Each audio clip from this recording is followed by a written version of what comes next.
Grab yourself a Chainmail print hoodie or Team Oz Hoodie from Teespring, link in the description. Team Oz!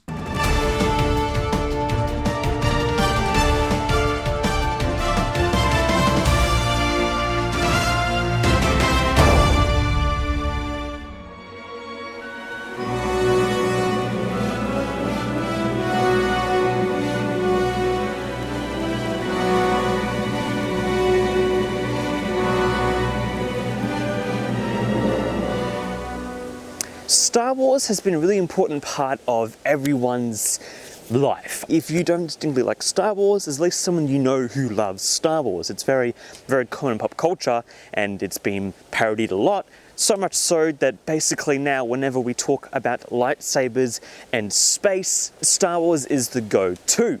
However, since certain acquisitions back in the late 2000s, the quality of Star Wars has just degraded over time. Now, of course, you know, after A New Hope, there was also the Christmas special, which let's just say no one really talks about anymore for particular reasons. Introducing Chewbacca's family.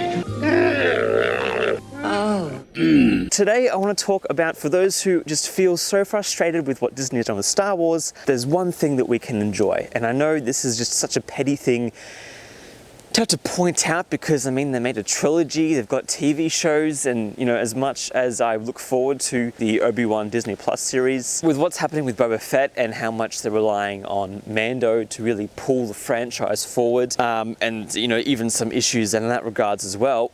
Luke Skywalker, Grogu. A lot of fans right now are crying in disbelief, wondering where is the good Star Wars? But look, I want to say that I have enjoyed one thing this year Star Wars related. And it's nothing to do so much with actual, you know, exciting content, dare I say. It's to do with a trailer, and it's for the new Old Republic MMO. Okay, sure, this is very disappointing, the fact that I'm making a video about a Star Wars game trailer that doesn't even correlate to the actual game itself. It's, you know, a typical MMO cinematic trailer that just gets you excited for story and whatever, and, you know, what you see here is not what you're going to get in the game. However, it's good to know that it isn't just the IP that sucks, okay? Some people say, you know, everything's been done with it, or it's Star Wars, you know, people were kind of just sick of that, and it's good to see this trailer and how excited and just overall how good the quality was. It isn't Star Wars as a world that sucks, it's what people are doing with it. Yes. Okay. We're getting somewhere. When someone ever says to me now, hey, the sequels weren't as bad as you thought, okay? Sure, there's some issues, but, you know, we've got some pretty cool, badass Star Wars stuff, right? I mean, like, they fly now. They fly now! They fly now! They fly now! When they ask me, why don't you like this new Star Wars? Like, what's wrong with it? What were you expecting? I'll show them this. Because these cinematic trailers, okay, especially this most recent one, shows so blatantly the flaws of the storytelling of the Disney ownership of Star Wars. They honestly haven't gotten a single thing right in terms of character development, pacing, story. Somehow Palpatine returned. What was their message in the whole series? We obviously know that they didn't write the 3 scripts in order. There was no coherent story. We can tell that, especially from the last one. Oh my gosh, if that wasn't just a rush. But going back to the trailer, the thing I think is so important to point out here is that this is good Star Wars. It's only a few minutes long. It is an amazing piece of creative content. And look, Disney did not make this, okay? Blur did. Blur Studio, who done amazing cinematics for Star Wars from the very beginning of the Old Republic MMO. Every single one of them is flawlessly created, both visually and when it comes to story-driven content, which I think is one of the things that Disney just cannot do anymore. They cannot make shows and movies that present a good story. Everything else, and we've seen this in Marvel as well, it isn't the story of Spider-Man that makes Spider-Man good now.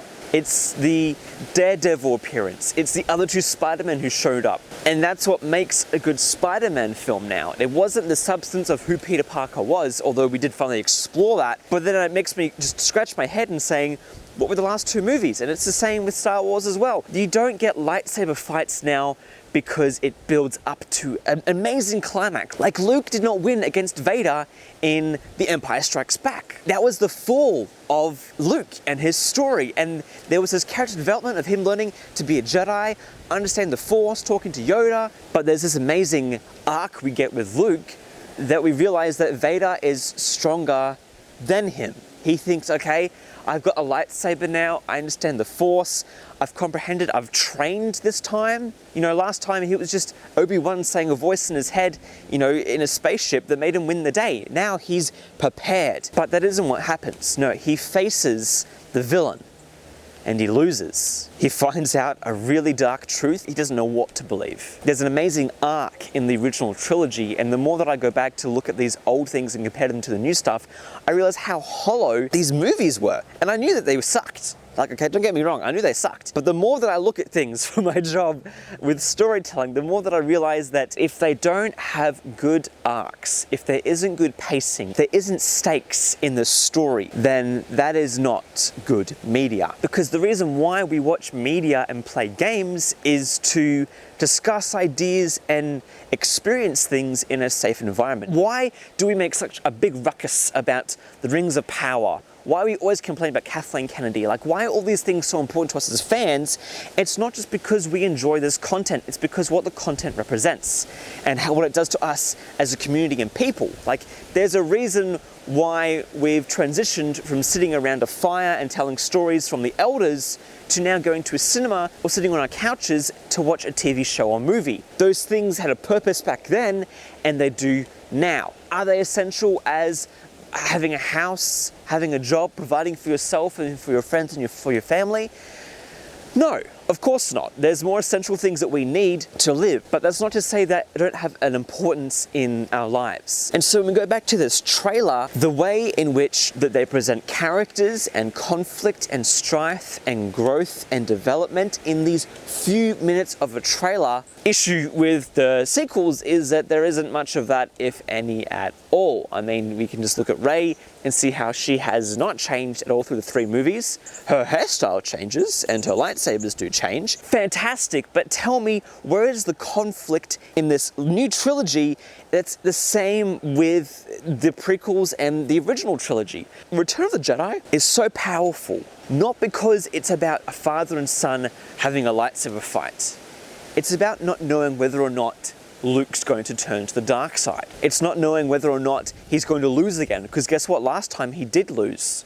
And even though this time he's more powerful, although he's trained more, he's got even more to lose now. And so it's so much more to hold on as a viewer. I'm engaged in this content not because it's doing what I want it to do, okay? It's not giving me fan service. Now, Palpatine returns just because, which, look, I know he does in the book series as well, he does return, but that doesn't ignore the fact of all the other blatant mistakes that they've made, whether it's with the composition of the show or the characters interacting, or the fact that there is just no stakes. If you look at this trailer, I'm going to break down right now the exact things that we miss in the sequels, and also show the things that maybe sequels have done, but Blur does also, because guess what? They know it's distinct Star Wars. They know how to make it feel like Star Wars. For example, we open up the trailer in space, seeing planets, okay? Blur knows what's a great way to declare, hey, this is a Star Wars content. Boom, space, planets. And then they quickly transition to a separate room where 2 younglings are basically feeling what the Force is like. Again, stuff that we're familiar with, but also if you've never seen Star Wars before, you can somewhat understand, okay, this is set in space. There's this alien who has this power to move objects with their hand, and this is some sort of guardian person who's going to take them away. And we're already, okay, in the first few minutes, we've already gotten a conflict, which is that although Jedi are meant to be good, in this context, it's kind of seen as a bit unethical to separate 2 siblings just because one is more powerful than the other. And as we've seen as well, they don't necessarily have the best living circumstances. So it might be, you know, for a Jedi who is centered on peace and freedom for the galaxy, maybe don't leave their sibling enslaved. And so we already have a conflict. But then we quickly snap away from that and we go to some rule of cool stuff, okay? Lightsaber battles are just inherently cool. We got some cool Padawan Master duo fighting a Sith, but then we move on to a more sinister villain. And through all this, okay, it is composed shot for shot perfectly, with wide angles declaring and helping viewers clearly see what's going on in the scene, and close-up shots to see expressions or feel claustrophobic, or, you know, just present different feelings of sorts. There's this amazing shot where we see our Jedi Master who's in focus, in the background our Sith Lord who's about to attack is out of focus, but guess what? We see both. So as viewers, we understand he's going to attack our Jedi Master here. But to feel how the Master feels, they bring it out of focus. And despite this being a completely digital CGI creation, they use so many camera techniques, whether it's composing the perfect shot, getting the right angles, whether it's wide, mid, close up, and even using what I like to call the Jaws angle, where they zoom the camera in and bring the camera out, or vice versa, to make characters feel on edge or shocked, or to just basically emote a really strong emotion.